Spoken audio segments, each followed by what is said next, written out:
Welcome, ladies and gentlemen, to the latest and greatest special episode of Game Rifles. Oh my gosh, I almost forgot the name of the podcast. I am one of your hosts, Maximilian X, and as always, with me is the man with the master plan, the man who always thinks Metal Gear.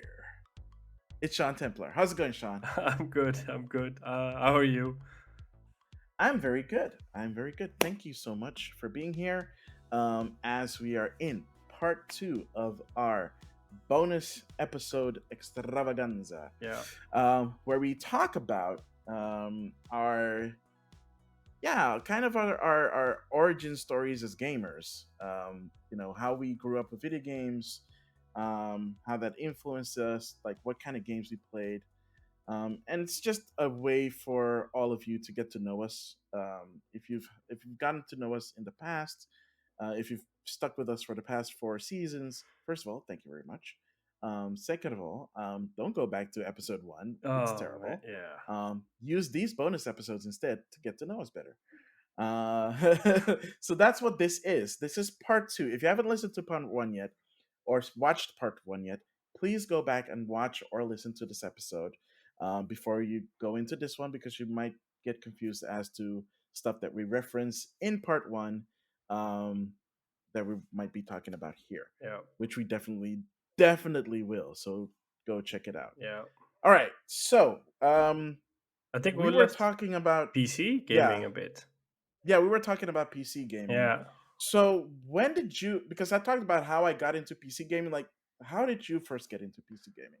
I think it was through friends because we didn't have a PC at home. We only had a PlayStation, and When then did you get your first one? Actually, my first own proper PC was, I think, in 2000.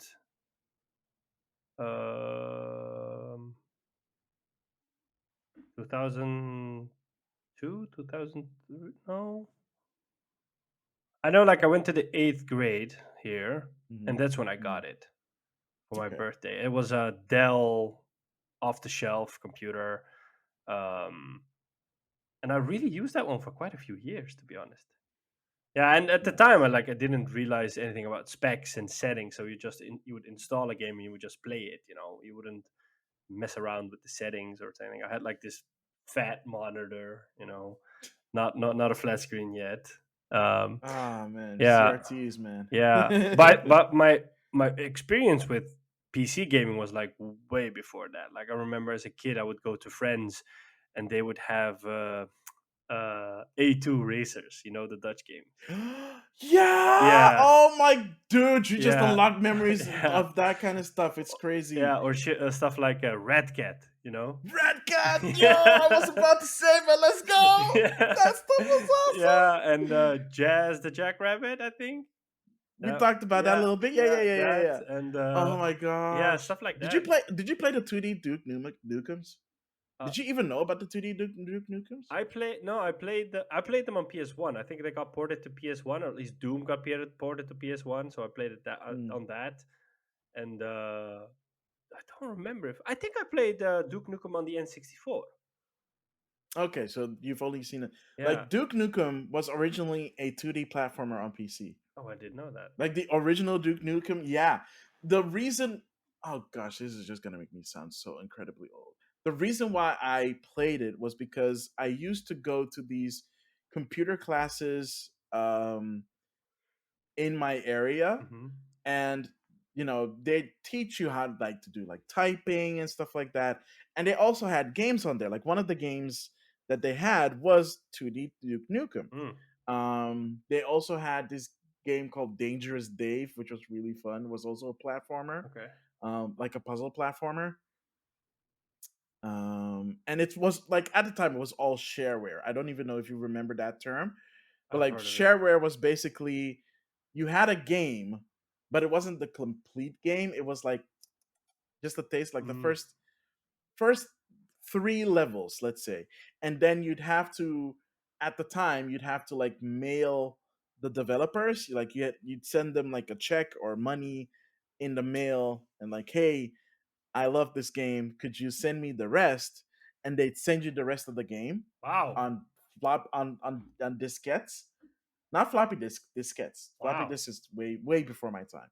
But like diskettes, even the diskettes we still called floppy disks Yeah. Oh my god. because that's just how you what you called diskettes, Yeah. because they were like the smaller version of it, and like 1.44 I megabytes. remember That was that. so much. Yeah. Oh my gosh, that was crazy. So I learned how to type, but to this day I cannot do like the 10 finger typing. Oh, me I'm just neither. not good at it. Um, but that's where, because it was typing lessons. But I also had these games. So they had that. They had Can you blind type, by the um way? kind of sorta. Hmm.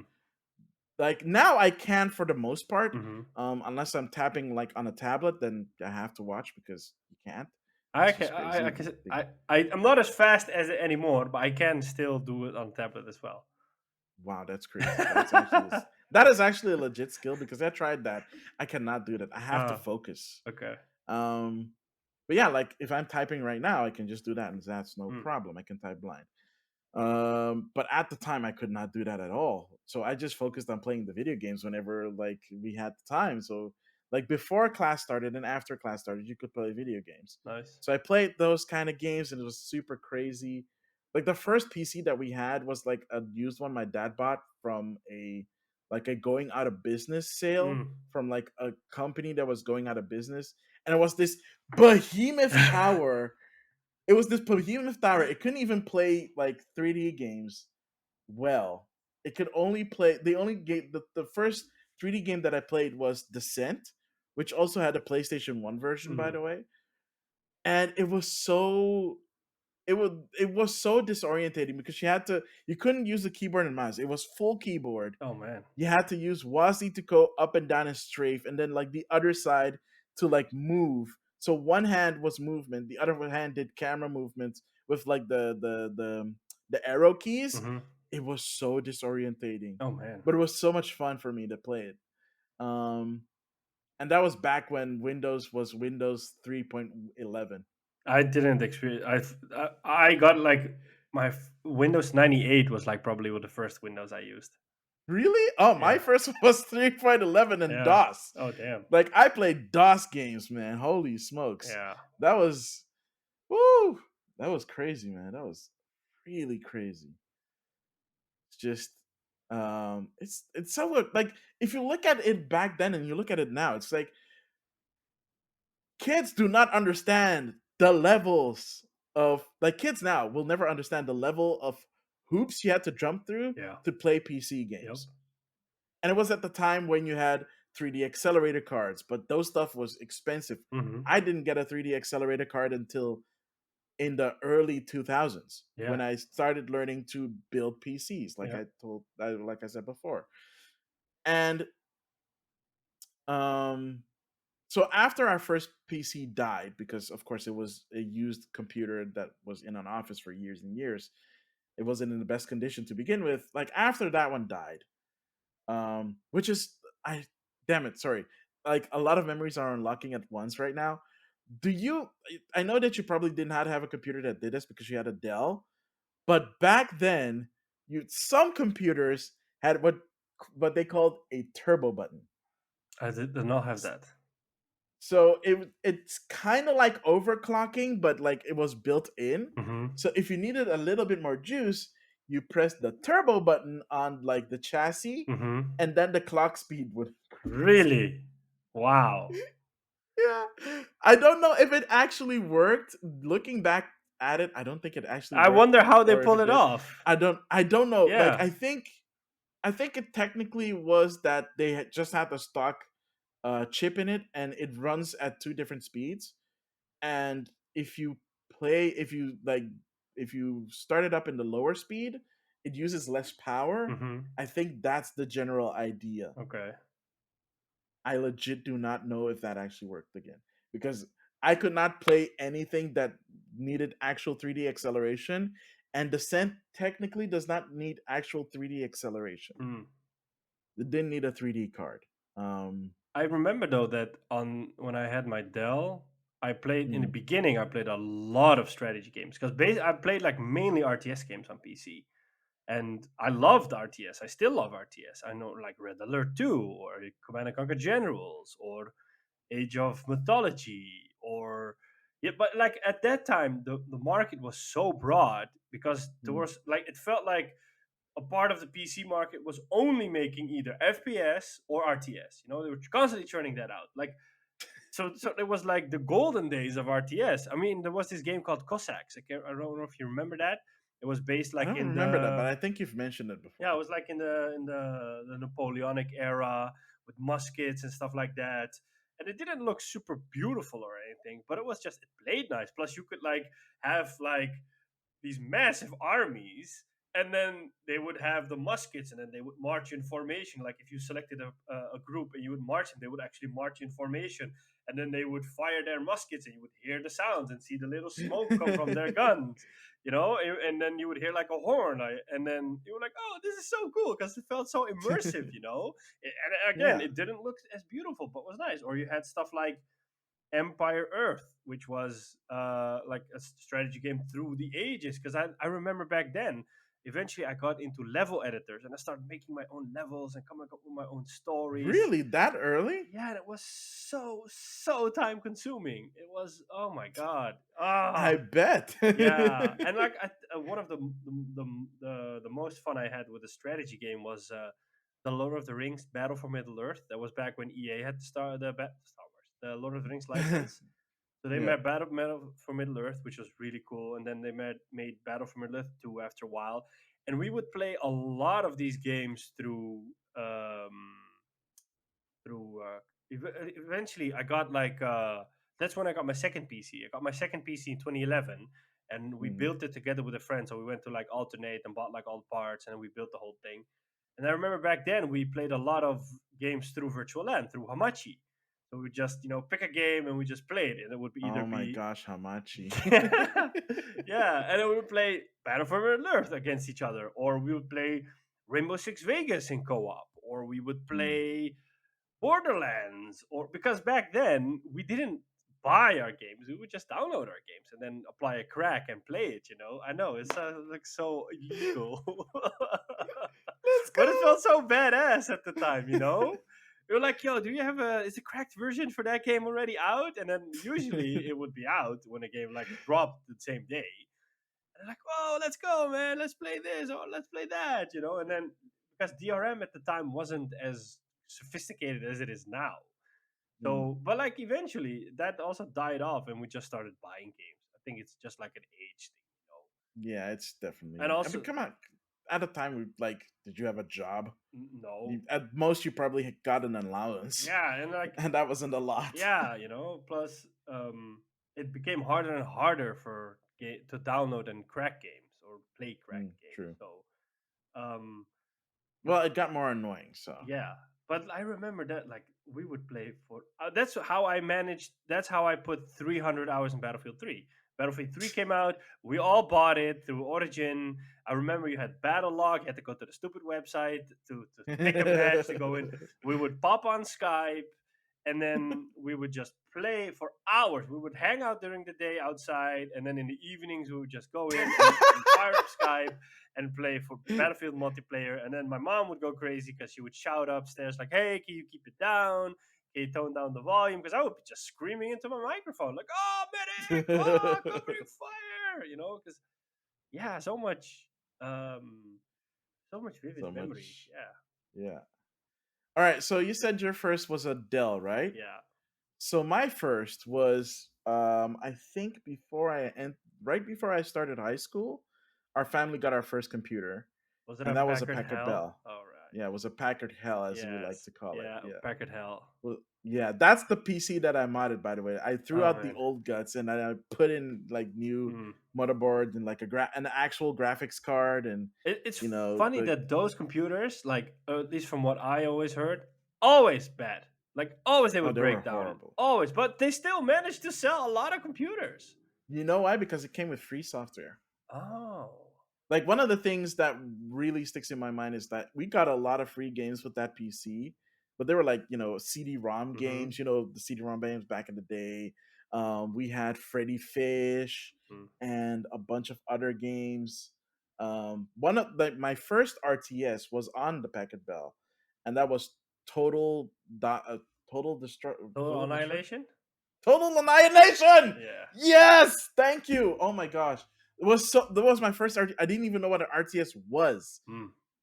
So it was basically the PC version of my experience with Secret of Mana, Wow. because at that point I had the only thing I'd play was like the 2D, the 2D Duke Nukem and Dangerous Dave, and it was cute, and like Descent was a little bit much, Hmm.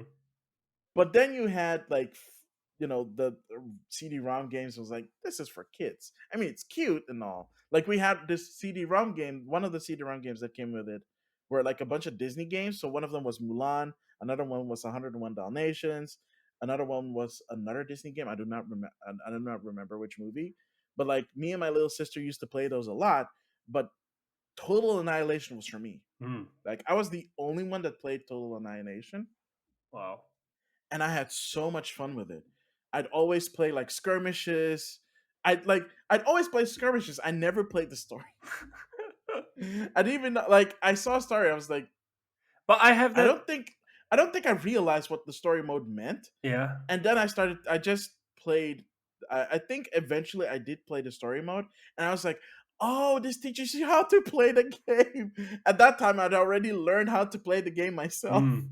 But that's what I had with GTA, for example. What GTA like from 3 to San Andreas, basically. Like I remember at that Yeah. time, a lot of people would just free roam and cause chaos in the city. Like they wouldn't play the story because like a lot of people I spoke to, like, oh, I just fire up the game and I just go kill cops or something like that. I'm like, okay, but what about story? Pfft, I don't care about story. I just care about creating chaos and mayhem. And I'm like, I never understood Story, what's that? yeah, I never understood the appeal of that because I was like, no, no, no, no, I'm gonna play the story because I want to know what's going on in this world, you know.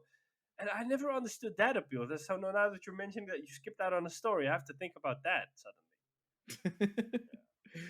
Yeah, so for a really long time, those were the only games that I played because those are the only ones I owned. And then my dad bought like these compilation these CDs with like a bunch of different games on them. Some of them worked, some of them didn't, because again, it was a Packard Hell, so big shock. But Total Annihilation is one that really sticks in my mind as a game that I really enjoyed playing. I'm almost tempted to go on Good Old Games and see if they have it, but I don't think they do because it's really old. Maybe you can get it on Um, GOG. yeah, I don't know if they do. I hope they do, but it would be really cool. But at around that time, a little later at that time, do you remember when you first got in? Did you get internet with your first computer? By the way. Nope. Okay, so neither did we. We didn't get internet. Like we would occasionally do dial up, very very occasionally with those those CD-ROMs that you Yeah. get like 3 minutes, and we do that.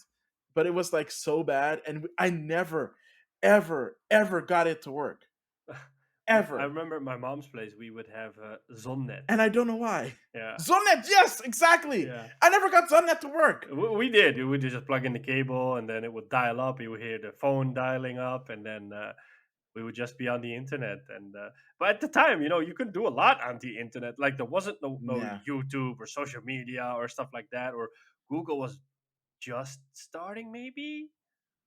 yeah. Google was just starting Yeah. around that time though. Um, do you remember? There were a lot of search engines back then. Like Yeah. Ask Jeeves was around still, but the one that I always used was Alta Vista. Yeah. Me too. Yeah. Alta Vista was so good. Yeah. I don't know how Google got taken over and basically dominated all the other ones, because Ask Jeeves outlived Alta Vista, which is crazy. Alta Vista was a good search engine, Hmm. and if things played out differently, I think we'd all be saying, "Hey, did you Vista that? Did you Vista that?" Instead, I Probably. don't know. And we didn't say, "Did you Vista that?" We just said, Did you look for that on the internet?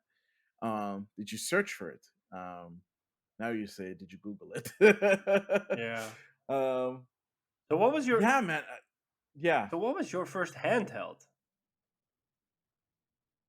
Game Boy. Game Boy. Okay. So I do have an interesting. I keep saying that. I have an interesting story about the Game Boy specifically. Yeah. So my older sister was like 18 years older than me. Oh wow. So she by the time I was a kid, she was married, and by the time I was like, I'm not gonna say my age, but I was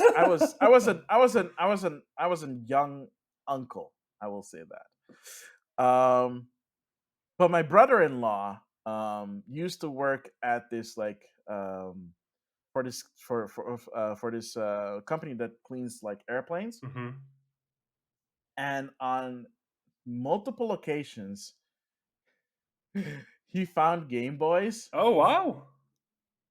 So I he gave me one, and one of them, and also another, and it came with a game Hmm. because obviously someone left it there with their game in it, and it was Bugs Bunny's Crazy Castle, I think I've heard of that one. and it's okay. It's a puzzle. It's a puzzle platformer. Um, and it's okay. It's like it's from the Crazy Castle series. So you have like Bugs Bunny Crazy Castle, you have Mickey Mouse Crazy Castle, all these other. Like, I think you have Garfield Crazy Castle even. And I played that for a really long time, and then he found another one, which he later gave to a cousin of mine. Um, but he took the Bugs Bunny game, Hmm. but the other one had Donkey Kong 94. Oh. So I got to keep Donkey Kong 94, and he gave, because I like Donkey Kong, because he asked me like which one do I like more. And I said like, well, I like Donkey Kong. It's like, okay, well, I'm gonna give this one to your cousin, um, but he also needs a game, so I'll take the other one. It's like, okay, that's good, because I didn't care about Bugs Bunny Crazy Castle. It's so annoying. It's really annoying, especially when you died. It made that stupid music like like that thing. I died so many times it seared into my brain. Oh. I hate it. But Donkey Kong 94 was great, and I loved it. So I kept that. I still have that one. I still have that cartridge around here somewhere, Nice. in this void with the Super Nintendo. And yeah, that was my first one. It didn't have a battery panel, so the batteries used to fall out. Oh shit. So the way I did it was I would take a bunch of paper, I would fold it up so that it's super thick and tight, and then I would like use tape, Hmm. like like not even like duct tape or anything, just like regular office tape, and I'd tape the back like crazy so that it stay in place and so that the batteries wouldn't fall out. And that's how I played because I How didn't have an adapter to play how DIY of you.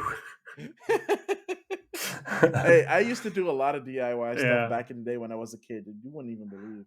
Oh. Um, but yeah, that's how I played. That's how I played. That's how I got into mobile handheld gaming. And one of the games that I bought for the first time, and I've told you this story before, is Pokemon. Pokemon is the first game that I ever bought for myself. And I saved up my birthday money. I had saved up my birthday money, but I had no purpose for it. I mean, it was at the time I had the PlayStation. So at probably was saving for I was probably saving up to buy games, more games down the road. I don't know if I had like games at the time that I wanted to buy. And then like one day I was watching Fox Kids Oh, Fox Kids. and I saw Pokemon, Me the too. anime. Yeah. And it was a very early episode of Pokemon. I think it was the one where they go to the Pokemon school where they like, oh yeah, like instead of like traveling around, you can like go to the school and you'll get like a certificate that is an equal to like how many badges you can get instead of traveling, blah blah blah. And I watched that episode, and I don't know what in my mind made me go, "This seems very Nintendo." Hmm. I legit don't like. Again, this was when I was like 12. I don't know why I made that connection with Nintendo. Okay. But when the episode ended and I looked at the the credits, at the very end, it says trademark Nintendo. I was like, oh, I was right. It is like a Nintendo thing. And that's how I found out about Pokemon. And then I found out, oh, that means there has to be a game. And sure, there was 2 games, red and blue. And I will never forget this because this is how it went down. I went to my local game store. They don't exist anymore. They were bought out by Bart Smith, and then Bart Smith also eventually died. Was it the They were Plaza? Yeah, so before they were called ePlaza, they were called Games Enzo. Oh, I don't know that one. It was a small Amsterdam chain. Like Okay. only in Amsterdam they had this chain of like I think 4 or 5 stores before they got bought by Bart Smith and then turned into ePlaza. Hmm. And I went to my local one, which was about on a leisurely stroll 20 minutes away from where I lived. And I went there on an evening just for poops and giggles. And I saw that they had Pokemon. And I really wanted to buy it. And I knew that I had the money for it. I asked how much it cost, and they told me the cost. And I was like, okay, if I go home and come back real quick, because I know you're closing at 6, will you let me buy this game? And they were like, sure. Yeah, sure. So I booked it. And I mean, I ran home. I don't know how quickly I ran home. I ran home in like 10 minutes, maybe less. I don't know how fast I was going. It was going so fast. I got home, I got my money, I ran back. I got to the store all out of breath. Like I think minutes before they Oh closed. wow. Minutes, maybe like 10 minutes before they closed. And there were 2 shopkeepers there, a dude and this lady, and they were like really impressed. You're like, wow, you actually made it back before he closed. It's like, yes, because I really want the game. And the guy was so impressed. He was like, um, here, let me give you this strategy guide. Never heard of strategy guides back Wow. then. Okay. I didn't even know that was a thing.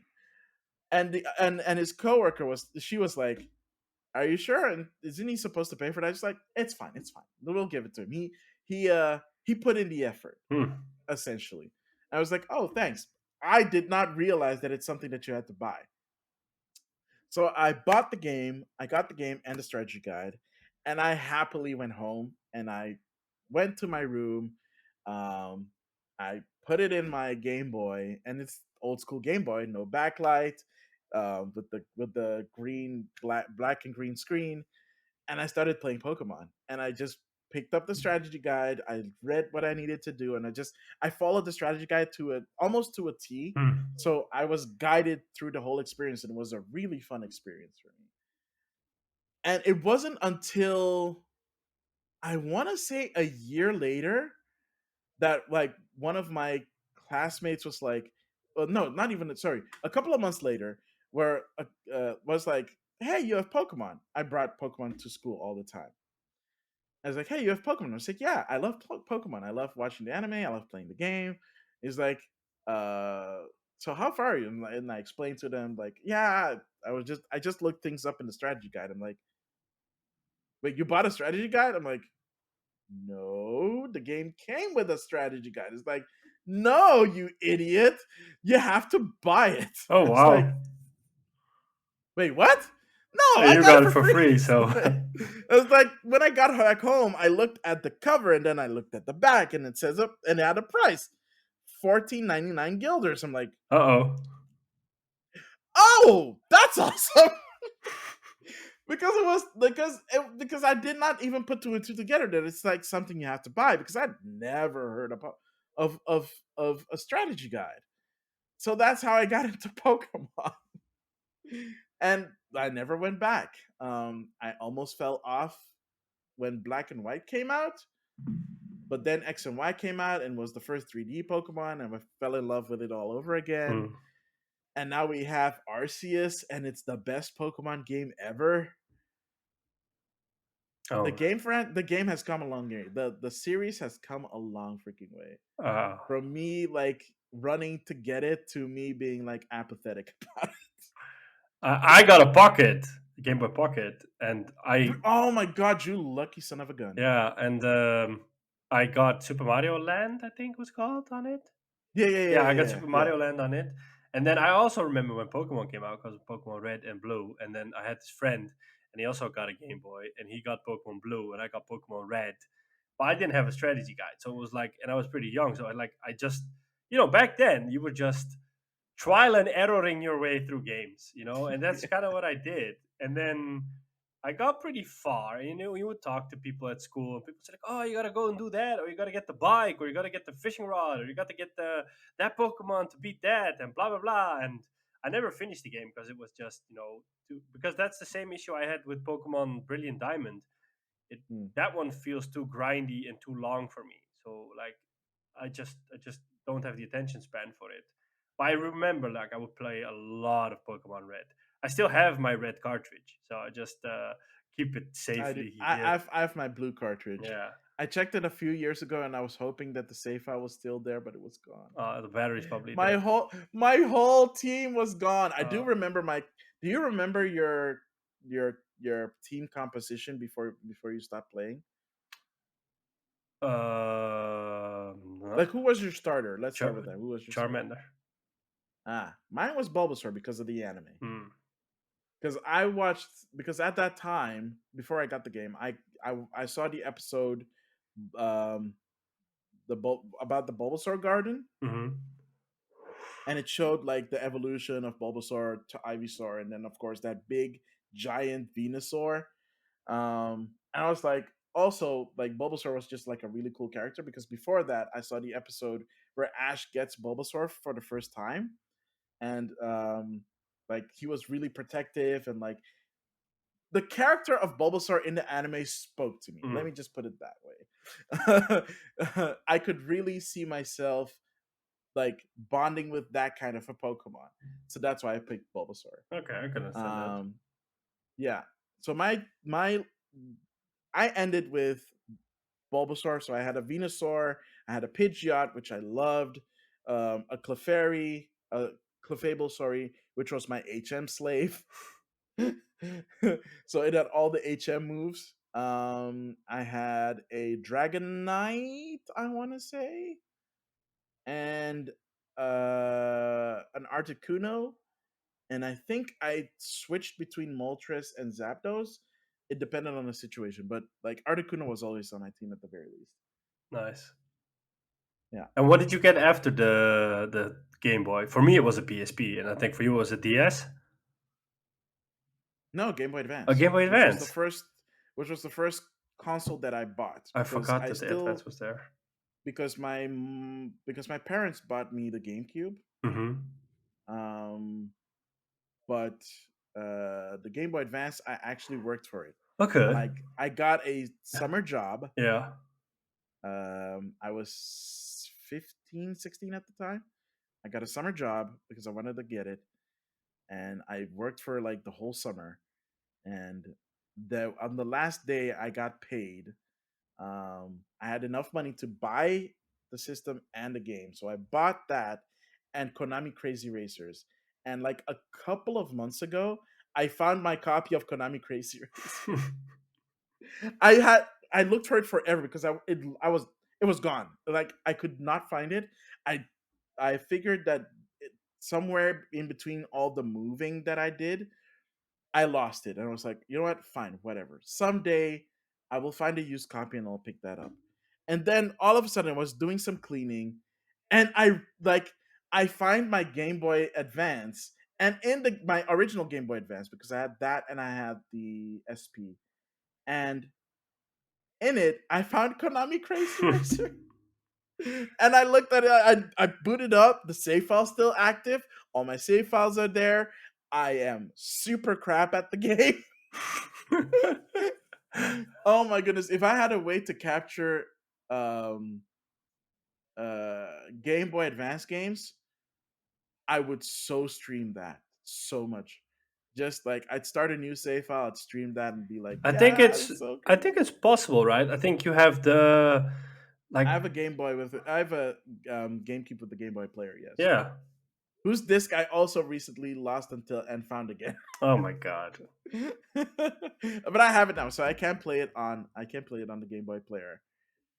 So yeah, that was my first. The DS was after that. Hmm. So. I got a PSP, and I remember, like, I got this Power Unlimited magazine, and then Mhm. it talked about that the PSP had come out in Japan, and then it was going to come out in September here, and like I pre-ordered one at the Bart Smith, and I just like read that Power Unlimited every day because as a kid you're just impatient, and I got Metal Gear Acid for it because I'm a Metal Gear fan. And I got my PSP, I got Metal Gear Acid, and like I played the whole weekend, and I finished Metal Gear Acid. And then because I remember the first time when I saw uh, a friend of mine had got his PSP earlier that day before I got mine, and I remember the first time I saw the PSP, it felt surreal because you had never, because like the last handheld I had owned was a Game Boy Pocket. I never bought a Advance or a SP or whatever. That was the games didn't appeal to me, so I was always used to these you know less prettier graphics, to put it that way. And then when I Pixel yeah, graphics, and then man. when I Pixel first saw the graphics. PSP, it felt like somebody had just like it was just playing a video, because your mind couldn't comprehend that it was actually running real time, that pretty on it. It was Dynasty Warriors, and yeah. Oh, So like, I'm like, holy crap! also one of your favorite Yeah, I played franchises. Dynasty Warriors on PS2, and now it's running on PSP. And like I couldn't believe it. And then I got mine, and then like I played all sorts of games on it. I remember, and I know that the games on the PSP were hit and miss, but it was a lot. It was really popular. I think a lot of game developers also struggled because they didn't know what to do with the PSP. So like Mm. some would make unique PSP experiences, but some would just try to force a port to the PSP, which did not work because you missed an analog stick and buttons. But I remember vividly playing Yeah, Cypher. you just had that little nubbin. Yeah, yeah, and you needed to. If you use it a lot, it would just hurt your finger eventually because you would get a sore thumb because of it. But I remember playing games like Siphon Filter, and though that was one of the best PSP games, and the sequel, and you had ad hoc mode. So like in school, we would just prop up our book, and then in class we would just play Siphon Filter multiplayer against each other. And then if sometimes the people you were playing against were at the other side of the classroom, so like you would want to shout or scream at them because they killed you, but you couldn't because you're like, I'm in class. I gotta make sure I don't get busted. And then Mm, I remember playing Splinter Cell Essentials, I think, which was a yeah. horrible game, but I really enjoyed it. Or Star Wars Battlefront 2 came out for the PSP. It was also not a Yeah. great game, but I Oh, liked that game. you didn't get the you weren't like me, right? You weren't collecting like handhelds. No, no, no, no. I have Oh the my I had the goodness. I don't PSP even want 1000 and I sold it and I got the yeah, PSP 2000 instead. Yeah, nice. because it was lighter and faster and stuff like that. Yeah. Yeah, And oh my goodness. Like I still have it. Yeah. I wanted to get the Darth Vader one Mm. that came with Battlefield on Battlefront. PSP. Yeah, yeah. Of Battlefront, sorry. Yeah, yeah, and there's this one game I really want to play. It's called Key of Heaven, and it's kind of like a JRPG. I think it's made by Sony itself, and it's a really really cool RPG. I bought it like twice, but then eventually I got bored with it and I traded it in. But it's still a game I really want to play because it was a really fun game. And yeah, I still have my PSP. It still works. I sometimes fire it up. I played Metal Gear Acid 2 a while back on it. I mean, I remember because eventually Kojima started bringing Metal Gear games to the PSP. Instead of Metal Gear Acid, he actually brought Metal Gear Solid Portable Ops to the PSP. He brought Metal Gear Solid Peacemaker to the PSP, which were full blown Metal Gear games on the PSP. So it felt so surreal having this Metal Gear Solid experience in the palm of Hmm. your hand. Oh man, what else? Key of Heaven. Yeah, I Yeah, don't think I've ever seen this game before, it's a pretty cool but game. it's 22 euros on bulb.com, Oh wow, that's still a lot for a game like that. and I'm pretty sure it's used. Oh, probably, yeah, yeah. I try to sometimes keep like mark plots and stuff like that in looking at that, but uh, the developer was Climax Entertainment. Why Does that sound familiar to me? What did they do? I don't know. Yeah, and Marktplaats, it's like $5.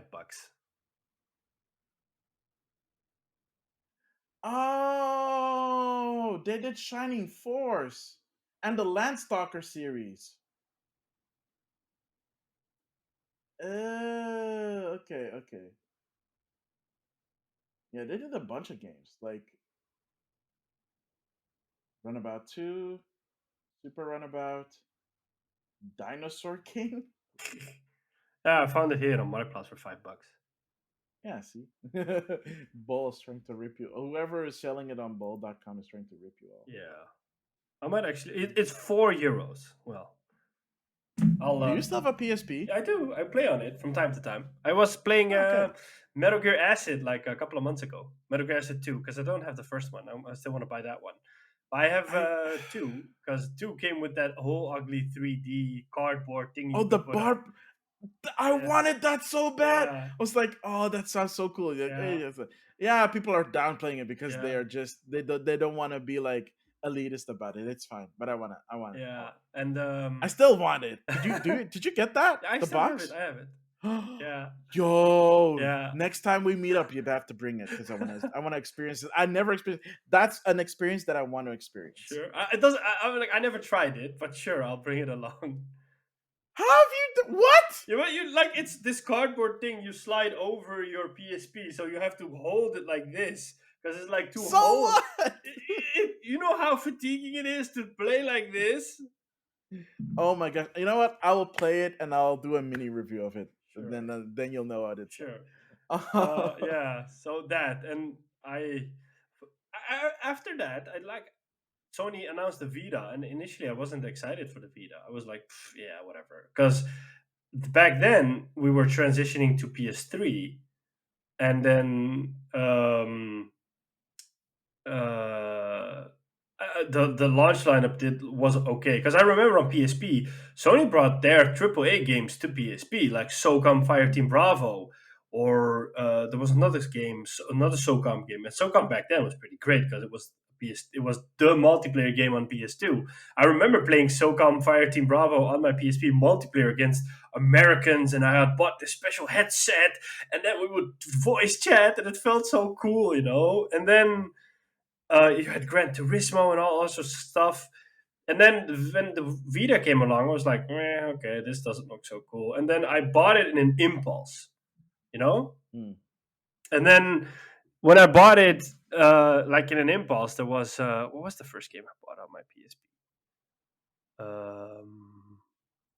On my Vita. I can't remember. They had like a, What did you buy? it was Unit 13. I remember that one. And Why does that sound familiar? that's also made by the SOCOM developers. It's like a mercenary game. It's a third-person mercenary game. I bought Unit Okay. 13. I think shortly after that they closed down Zipper Interactive because the game wasn't as great. Yeah. And I remember playing. I don't know.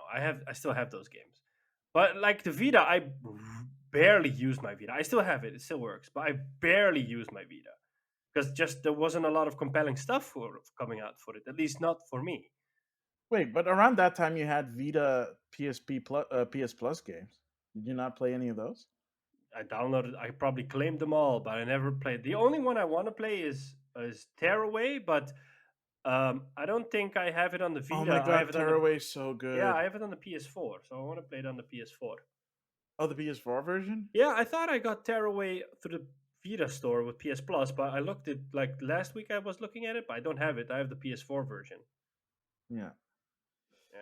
Yeah. Yeah, Vita, man. That's before. Well, I did eventually end up getting a Vita. So my story with the PlayStation Portables is funny. Oh. It's very short, but there were reasons why I got those systems. So with the PSP, the only reason I got it was because Monster Hunter. We have a small hiccup. For some reason, I minimized the window, and now it is not screen recording the full window. No. Yeah. So the video is frozen. Okay, So we yeah. will have Do you want to. to take a break? Yeah. So stick around. We will be right back.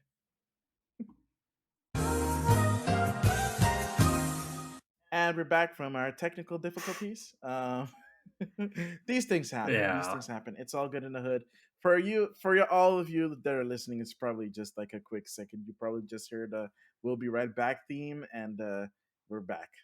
Yeah. Um, so I was talking about uh how I got my PlayStation Portable game system. So the PSP, the only reason I bought it was Monster Hunter. Oh wow. I remember that one being really big though when it came out, especially in It Japan. was really That was like big, a yeah. huge hit. Yeah. So there was this TV show, not Game Kings. Game Kings was the thing, but the Game Kings doesn't really. I don't think they really covered Monster Hunter. There was another game show that had a narrator. I do not remember for the life of me what the name of Was that it show was. It Gamo? was a Dutch one. Gammo! My God! Yes, Gammo was the shiznit. It wasn't long. They always stick to the core stuff, and it was like this narrator that did like previews and reviews, and sometimes they had special features, but it's like I think it was like a half-hour show. It wasn't really that long. Gamma was so good. Damn. Yep, I remember Gamo. They did. I think they reviewed every single like Monster Hunter game that came out. Monster Hunter 1, Monster Hunter I think they even did import reviews. I can't remember. So I remember like in the early days they would do import reviews for like the Resident Evil games. Hmm. That's how I learned about Resident Evil, through Gemo, because I never played Resident Evil because I was a big fat baby. Um until RE4, but we'll get to that. But that's how I learned about Monster Hunter. And around that time, this was like 2007 ish. I was really like I started listening to podcasts around 2005. 2007, I was invested in podcasts. I listened to a lot of gaming podcasts. Um, and one of my favorite gaming podcasts from back then was from One Up Yours, and they were big fans of like Monster Hunter. So I always was intrigued. And then years later, there was this like pseudo sequel podcast to One Up Yours called 8 for Play, which still exists to this day. They're also a bi-weekly podcast, and I love those guys. They podcast. They are they're not Japanese. They're Americans, but they live in Japan and Hmm. they work in the game industry and stuff like that. They work for Japanese companies. Nice. And but then their first debut episode, they were talking about Monster Hunter Try, because at that time it had made the jump from PlayStation 3 to Wii as an Ah. exclusive. And they were talking so passionately about Monster Hunter, and they were talking about the claw on the PSP, the Monster Hunter claw. And it's like, yeah, I mean, I played Monster Hunter Freedom Unite on the PSP, and yeah, you really have to use the claw because otherwise it's like kind of unplayable. What is the claw? Because so the I don't have a PSP with me, but the claw is like this. If you're watching the video version, so basically you held the controller like this, the buttons on your left on your right hand, right? But you have to use the camera. You have to use the D-pad, but you moved around using the analog nub So the because it's a camera 3D is game. controlled through the D-pad. Oh my god. So if you can't shift between the two. You can't do camera control and then move. You need to be able to do both at the same Oh time. my god. Hence the claw. So the claw was literally using like your index finger and your middle finger to your middle finger did the camera work on the D-pad. Your index finger used the D-pad, your thumb of course for the analog nub, and then your middle finger was to use the right shoulder button. Oh my god. Yo, like the finger gymnastics you had to play for Monster Hunter on PSP. The fact that it was more popular on PSP is bonkers if Yeah, you I think remember. about how you have to play the game. Yeah. But in Japan, it was popular because of ad hoc mode, and you had a lot of places where you could go and play Monster Hunter. They had cafes where they had dedicated like sections where you could play Monster Hunter. Wow. Like, hey, if you're looking for people to play Monster Hunter over here, sit here. There are probably three other like-minded people that have their PlayStation portables with them playing Monster Hunter. Wow. Okay. And of course, kids played it on the trains, to school and on the school grounds and whatever. But yeah, grown-ups, they would just go to cafes or find somewhere to meet up and then play ad hoc mode Monster Hunter. Wow. That's why it was so big in Japan.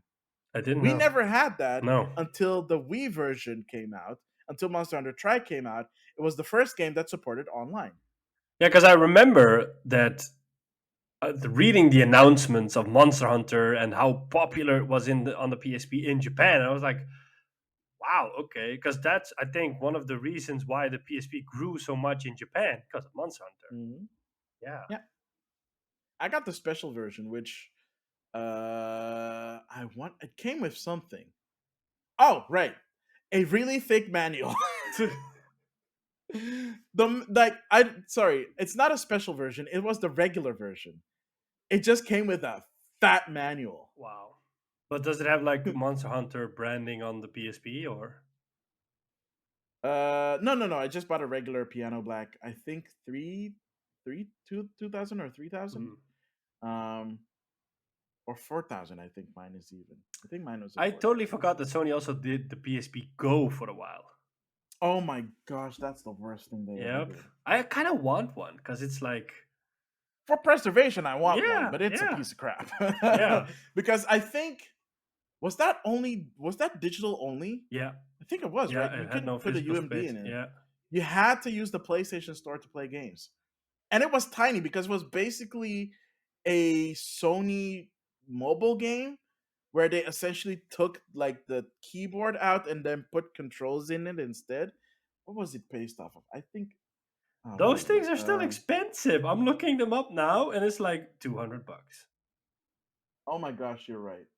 I see one for 147, but dang, that's still a lot. I see one for 120. Let me see if I can. Why is this in Spanish? So, Why am I getting like this weird language like Wikipedia page? Why am I not getting the English Wikipedia? I kind of want one Wait, why? because it's You just mean for like, preservation or? yeah, it's cool and fun to have. Oh my gosh, why am I not getting the Holy real? crap! This dude is selling the Battle for Middle Earth 1, Yeah, 2, and the expansion on disc yeah. for €90. What? Is it that expensive? That's really expensive. Damn. Does it say what it's based off of? Damn it, it doesn't say. There was this Sony. Yeah. The overall shape and sliding mechanisms are similar to those of the Sony Milo Com 2 interface. Which is like, if I look at the Milo, like the PSP is way prettier than the Milo because that is a ugly ass device. I kind of want it. But nah, man, 250 is too much, man. No, I see one for Like, 120. if you find, oh, I think if you can find one for less than 100, it would be worth it. Yeah. Because remember, the PlayStation Store is dead on PlayStation Yeah, so like Portable. I'm thinking like how am I So supposed to it's get games absolutely on it? worthless. Yeah, so how am I gonna get You games have on to it? you have to rip it. You have to use. Yeah, You have to or rip I it. have to download. No, I can't download. No, there is still a way to get games on the PSP. I think. Yeah, I think you really. I think you'd have to mod it or something. I think so. Like or like homebrew it. So you'd have to crack it or something like that. Probably. Because the PSP, I've never even stopped to think about it, but the PSP Go is like actually dead now because they took down the store. Yeah. Yo, rip if you have a PSP Go, man. Pour one out. Yeah. I see them well for the retail chain CEX.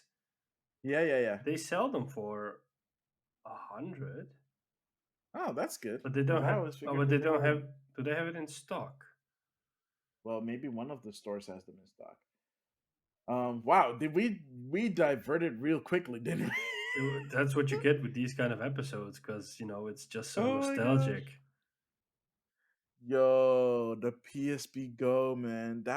Here's the thing though, because I remember there were rumors going around that they were working on a next gen system and an in between system that was digital only, and people were like, "Nah, no." And then the leaks started coming out, Yeah, and I don't know if you remembered the leaks coming out, and people were like, "If they do this, this is the dumbest thing ever." yeah, because they killed it pretty soon, the PSP Go, because it Oh wasn't as yeah, because popular. yeah, well, it wasn't popular, and it came out like I said, it was an in between system. Yeah, Like shortly thereafter, they announced the Vita. It's like, yeah, why would you pick up? Why would you pick up a PSP Go if you already have a PSP? Why would you get a digital only yeah. system? It was I small think it's and you could take it with you easier, yeah, but but the controls weren't as good, I think it came and you out. couldn't do the claw. Yeah, and I think it came out too early for its time because then digital wasn't as popular. So like if they Yeah, did like a Vita Go, that would have been a bit more successful, I think. yeah. Um, the only downside with both the Vita and the PlayStation Portable is that they both use proprietary save media. Like you had to buy the memory stick, which is like super expensive. It's like, Yeah. why would you not just use SD? Oh wait, because memory stick is a proprietary media from Sony. That's why they're I doing it, is so that remember they can get more money. 512 megabytes of the Pro Duo Sony memory card was 80 Yeah. euros. A gigabyte was 125 euros. And they never went down in price. Yep. And eventually they Like, opened up the ecosystem because I remember I got one from SanDisk years later, yeah, which was cheaper and it had more storage. I was thinking like it was 8 or obviously. 16 gigabytes and was a lot cheaper. Yeah. Yeah, by that time I had already moved on from the PlayStation Portable. And the Vita is worse now because that one used its own proprietary like memory card, Yep. which is the dumbest thing on the planet. Yeah. Like if I look up Vita memory card, I got one for um, cheap because my Vita eventually stopped working and I couldn't figure out why. So I troubleshooted it a little bit and I found out that the memory card in it was causing the issue because it wouldn't boot up. So I yeah, eventually was able to get a brand new memory card through Marktplaats, was still sealed for yeah. like 30 bucks. And it was like 8 gigs, but still it was brand new. So What the heck?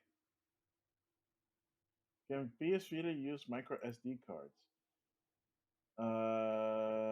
Memory sticks and cards similar to those used in the network in the Vita, nor do the common formats like SD.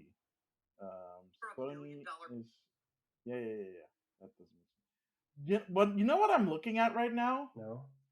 Like, there's this ad for a PS Vita adapter, Oh, like where you could put a micro SD card in it.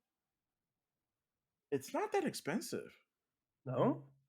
Yeah, it's like $8, $7. I'll send it to you, but I'm like, okay, this is a game changer because a Sony PS Vita memory card on like the 8 gigabyte one I'm seeing here on like Marktplatz is like $40. It's 8 gigabytes. What in the actual love of crap? Why in the Sam Hill would you even accept that? Yo, what? Oh, dang. Okay, sorry. That was a that was a PS Vita with games that was costing 150. I was like, the memory card is 150. So yeah, 4 gigs, $30. Yeah, bye. So yeah, if that adapter is real and it works, that's a game changer. You know how happy I would be? Because I would just buy, because you can buy like a 64 gigabyte SD card for Mhm. super cheap. Yeah. I got a 128 gigabyte micro SD card for my Switch for like 15, 20 bucks. So yeah, I think I'm gonna look into this. If it's that cheap, I might actually pick one up. Um, I might pick one up and just load it up with games because I have a bunch of games again, PlayStation Plus, that I have yet to play because I'd never had the space for it. I have a bunch of PlayStation PSP games and PlayStation 1 games that I want to play on the Vita because it's just convenient. If this works, it makes it possible. That would be cool. I'm just looking for a cheap offer on a good deal on a PSP Go because I want one. Oh my gosh. Okay, this has literally just evolved into like one of our conversations that we usually have after a podcast or outside of podcasting. Yeah, I think we should wrap this part up, and then we will definitely come Yeah. back to part three, and then we'll talk about. There is one question I do want to ask you before we head out. Yes. Since we are talking about PlayStation Portable and PlayStation Vita, if Sony were to say we're doing a new handheld, Hmm. or they would try to add a third tier to the PlayStation 5 route and have like a less powerful but hybrid PlayStation 5. Hmm. It's all digital. Hmm. Would you go for it? It's not as powerful, so the games are not as pretty, Hmm. but they still run PlayStation 5 games. I don't know, to be honest, and I'll tell you why. Because let me give you my reasoning behind why I think it's a plausible idea. Because we haven't talked about it a lot on the show, but the Steam Deck has officially launched a while back, Mm-hmm. and pretty much all the reviews I have seen so far are raving, super positive, like exciting, because I think, and that's what I said in a previous episode. This is like the Steam Deck basically creates this new category of part of handheld gaming. It's like this high end segment of handheld gaming, and there are other companies that do it. Like Aya is a company I think from based out of I China. Neo, Yeah, they yeah. have the Aya Neo, and they have like they have like an extensive range of these handhelds now, like the Pro and the this and the that, and they have like a lot. So there's a lot of Except they're flavors. super expensive. Yeah. So, but I think that's like what we're trying to do. They like have different kinds to appeal to different segments. So, like, I think it is plausible that if the Steam Deck keeps on growing in the way that it is, and it looks like it's growing a lot, Mm, that it is plausible for Sony to look into something like that and then eventually consider doing it, but in their own way. To be honest, I don't know if I would buy it outright because, like, I have a Switch and I mm, don't use my Switch on the go. That's maybe also because I don't travel as long as you do because, um, yeah, my journey to work is like an hour, but it is like using different means of public transport. So I'm not in one like for a long period of time. Like I take the train for 10 minutes and then I take the subway for 5 minutes and then I walk, for example. So I don't have like that hour or an hour and a half for, like that I'm in the train that I can actually focus on my Switch. So mostly my Switch is on the couch playing something like Stardew Valley or something like that, or I want to get back into Breath of the Wild or Astral Chain or something like that. But if I look at how often I use my Switch, it's not a lot. Maybe it's also because I'm not playing anything at the moment. So I don't know if I would outright buy a Sony handheld because I'm afraid it would be in the same realm unless they make really great games for it that I really want to play. Because then I'll just, mm. if they make unique, great experiences, then I'll just probably buy it because then it's like, hey, that's a game I just want to play. And if it's not available on PS5, then you're like, okay, then I'll play this on the whatever it's called. But if it's like if it's like the handheld version of a PS5 game, I'm not as inclined to do it because I'm like, I can play it on my big screen 4K TV in 4K on the couch, which is a lot more comfortable. Okay. Because that's what appealed to me about the PSP. They brought unique experiences to the PSP. You know? Yeah, but the thing that's I miss the times when they did bespoke stuff. Yeah. Like per console, because that's something we didn't talk about it in the first part, but back then, like, I touched upon it a little bit with the different versions of Aladdin, Hmm. but back then you used to have like each console had its own version. Sometimes they'd be similar, but sometimes it also have like, oh, the Super Nintendo has like a bonus level, or the Mega Drive version um has different levels. and stuff like that, or it looked different, or it played different. And in the time of the DS and the PlayStation Portable, that did happen, but it didn't happen with the Vita because the Vita had dual analog sticks, so you had Yeah. more console-like experiences. Um, so yeah, I get where you're coming from. I do miss the bespoke versions. Like for example, on the Wii, you had like the Ghostbusters games, on Hmm. PlayStation 3 and Xbox 360, and the Wii version was unique because it had the Wii remote, Yeah. and used that to play the game. It's like Yeah. it was.